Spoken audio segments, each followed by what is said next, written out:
Good morning to all you Kedoshim, which means set apart ones. Set apart ones. We are set apart in the Lord, Yeshua HaMashiach, Ruach HaKodesh, Yahweh Elohim, for He is one. He is King of the universe and Creator of all things. You know, as I contemplate on what I'm going to say, well, first and foremost, this is happy second day of the Feast of Tabernacles. This morning, it is actually preparation day for the regular Sabbath, which I look forward to every single weekend, every single Friday at sunset. I look forward to every Sabbath. It is just an honor and it is a blessing to enter into His Sabbath rest with the angelic host, with His heavenly host, because He also made them in 6 days, and they have to be obedient to Him also. So as we get ready for our Sabbath, this Feast of Tabernacles Sabbath in this 7th month, the fall feast, I just, I wanted to start off by once again saying happy preparation day to all the set apart ones out there. Happy preparation day as we prepare for His Sabbath day of rest. As I told you, I'm going to be coming on every day of the 7 days, including the great 8th day, Shemini Atzeret. For this is the first time.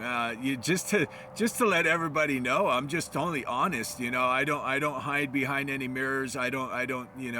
I'm just open out, honest with you, and this is the way it should be. This is the first time I'm living in tents. The very first time. I think my uncle, as a little child, he took me camping. Supposedly, he took me to Mammoth. God, may the Lord bless his heart, because I was his favorite nephew, and maybe I'm still his favorite nephew. I don't know. It's been a long time since I seen my uncle. And so anyhow, he took me as a child to go camping, and we went to a Mammoth resort or something like this, and he's well off, I think. I don't know. It's just, but I haven't seen him for many years. So many years. So anyhow, he took me camping, and we ended up going to a log cabin, and and had a jacuzzi and everything in it. So I don't know, it's like that was a child, and so I've never been camping. I've never been sleeping in a tent under the skies. But the Lord has been drawing me to His nature, His creation, because I talk so highly of it. Those who know me, I talk very highly of His creation, His beautiful sunsets, His sunrises. And so this is the first time, and you know what? I love it. I absolutely love it. It doesn't take in and adjusted to, but actually, everything just fell into place, and I've been very comfortable. I just love it. I love the sounds of His creation, His animals, His little creatures, that are in the ground. They make that sound, at night. The crickets, Jiminy crickets. They all sing together throughout the night. It's very loud and it's very beautiful. And so it is just amazing. I see rabbits everywhere, and little birds. Right before I started this, I'm telling you, the connection with these birds, these beautiful winged creatures, besides the ravens following me around, which I'll tell you that maybe yesterday he did the same thing. I made a short little video. Maybe I'll play it for you sometime. Anyhow, that same raven, he is actually up on the post right now. And so let me just do this really quick. I don't know if this is gonna come out okay. But let me see if I can do. No, I can't do this because I can't reverse the camera. So anyhow, just believe me, he's up there, the raven. But other than that, a little blue. I'd have to say it's a sparrow, because his chest was a little brown. And right before I started this video, his wings were like super blue. He was like almost all blue. He wasn't a blue jay, but he was all blue. And this is the first time I seen him flying back and forth a little bit. But he came right before I made the video, right before I started this. He came and he was right here, right down on the ground. And he was right here, and he was looking at me. He was looking at me with his eye, like one eye, like he was looking at me like this. And he kept doing that. And I was looking at him. I'm like, wow, you're so beautiful. let me take a picture of you. Let me start the video of you. And so I slowly reached for my phone, you know, because it's on this little stand. And I was going to get a picture, but I was just enjoying looking at him so close by me. That's the first time that little blue bird landed right here, and he was just looking at me. And so when I grabbed the phone, he flew off. He flew off, and he says, "No, that was for you, you know, not for the public. But you could tell them about me." And so he flew off. He's a blue. I have to say, he's a solid blue sparrow. That's what he looked like. A little bigger than a sparrow, but I don't know, because I've witnessed an all-white sparrow, you know, and I have pictures of that in the documentary I made, Pretty Birds, okay? And so I know I could get rambling on. I know I could get rambling on, and a second thing, and if I could get my brain in order here, okay? A second thing that I want to let you know, I have no internet connection here. There's no internet connection. So I'm uploading these where I can go to get an internet connection, just so you could you enjoy these videos, you know, and so that the Lord may be exalted. This is how much it means to me, just to do this. This is my first Sukkot outdoors, under the sky, under the starry sky, because he placed all the stars in the heavens. I'm looking at all the Big Dipper, the Little Dipper. I don't know the names of all the constellations yet, but they are beautiful. They are wonderful. And I'm looking up. I got up extra early the other morning, about 3:30 in the morning, something like this, 4 o'clock, and I just went outside my tent and I just looked up and I just saw the stars so bright. And I could just imagine if you were just like somewhere where, like, maybe in the desert wilderness over there in Israel, you know, where it's really nothing's around. So it's probably just so bright, the stars. And so, yeah, it's just been amazing. It's been amazing. I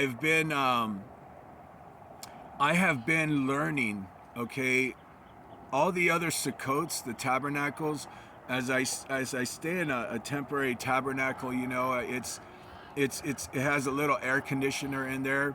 And so, you know, I've been very cool, to say the least, very cool. And I went to visit my mom, and they have air conditioning, and I've been very cool. I don't go outside that much because of the heat. It drains your energy, and sometimes I could feel even sick, you know, if I stay outside too long in the heat. But it takes acclimation. It takes getting used to, okay? The heat is okay as soon as you acclimate. I think that's the word. Anyways, you get used to the heat, and then you're okay. But for me, since I don't go out too much in the heat, it does make me feel kind of sick, like, anyhow. So anyhow, all that to say, it has been very hot lately, okay? It's been very hot, and I believe the Lord has taken me out of my comfort zone. He has taken me out of my comfort zone. Most of all my videos is recorded in a tiny little studio, tiny little tabernacle studio, and I'm inside, and the fan's on me. I sleep with the fan, you know, and air conditioning, you know, a little air conditioner. And so I've been very blessed to be able to have those accommodations. But it's one thing for that, but it's another thing as he's preparing me to be a priest, you know, a royal priesthood. We're called to be a royal priesthood, my beloved. And so we got to understand, we got to alchemate. I don't know why, I don't even think that's a word, but we got to start being able to stay outdoors and to learn to get out of our comfort zones. And me, this is why he's allowed it to be hot, because before this week of Tabernacles started, you know, it was very cool here. It was very cool. It was in the 70s, 77, 80. It was very beautiful. It is very beautiful right now here. But what I'm saying is the temperatures, 77 to 80, you know, and then at my mom's, when I visited her, it was actually very hot. I stayed indoors for the Day of Atonement. And so when I headed over here, I thought it was going to be like that, the 70s, 77, 80, something like this. And no, I get here, it's nearly 100 every day. And so there is no air conditioning. There is no fans, okay, unless you jump in the car. But the gas, you waste gas like that. And so it's been, I believe he allowed it to happen so that I can get out of my comfort zone. And I am very blessed by it. I give him thanks. I give him thanks. Even when it's so hot, sometimes there's flies all around and this and that. I believe he's allowing that to happen for a reason, to get me out of my comfort zone. And so, yeah, there's been some bumblebee looking flies, but they're not bees. I don't know. They look like bees, but they actually eat chicken. Okay. They love chicken. They love water. And I think I made the mistake by feeding them chicken. And now I can't get rid of these bumblebee looking flies. They're big, they look like a bee, but they don't bite. They're not biting. They're landing on me. They're going up against my face, but they're not biting me. I don't think they bite. I don't think they sting like bees. Okay. And so definitely out of my comfort zone. And, but I'm loving it. I am truly loving it. My little dog is loving it too. We're loving it. He got bit by an ant. Poor my little Chico. He got bit by an ant, and in his paw. And so he has to there's a lot of red ants on the floor. And so he got to be careful. And so, yeah, that made me, I thought he was being bad when he was on his leash, but he was actually being bitten by a red ant. And I scolded him because I thought he was misbehaving, which he never does. And he wanted to get off his leash. He's running back and forth, right in front of me. He wanted to get in the tent. He was scratching it. I thought he was misbehaving. So I gave him a little spanking. I said, stop it, And my poor little dog, he had a red ant in his paw, and it was biting him. And I had to take out the ant and kill the ant, of course. And so he's in the tent right now. But he's well. He's better now. I felt very bad. I did that. I scolded him, but I told him I love him and I apologized to him. And so this is what I'm saying. I start rambling on. Happy Preparation Day. Happy Preparation Day. Now, I do a Sabbath service every Sabbath. And so I'm hoping and praying I could get that together. And to get some internet somewhere, I could get that together. So it's just audio. So I believe I can do that and get it out tomorrow to you. The Sabbath service tomorrow, very Sabbath service, very special in this feast of Sukkot, as we're in the second day, and tomorrow will be the third day, and the special Sabbath coming at evening, the regular Sabbath at evening today. And so let me, before I forget all these things and say I woulda, shoulda, coulda, I remember I was supposed to say this and I didn't. I want to not retract, but to correct something that I have been saying in my videos. And for those that don't understand the calendars yet, or those who do understand the calendars, my beloved believers in Yeshua in Israel, okay, I say that I'm not on the Jewish calendar, okay. So let me correct that, okay, because it makes it sound like I'm on a Gentile calendar or something rather like that. Let me just make that clear that I am not on the loony solar calendar that they're on.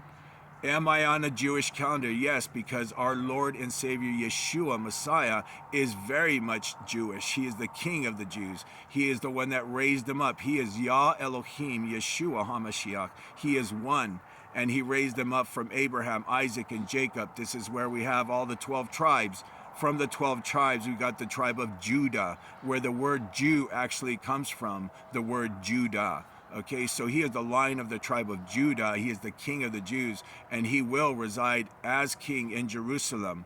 And so let me clear that up, that yes, I am on a Jewish calendar. Yes, I am, but it is a solar calendar. It is a set apart calendar. It is a very priestly calendar in the order of Aaron and his sons. and also Zadok the priest and his sons in the order of David, King David, which also he was a priest. He was a priest king. He was a king. He was a priestly king, and Solomon likewise. That calendar right there. It is a very precise calendar. 52 Sabbaths per year, 364 days a year, exactly, no more, no less.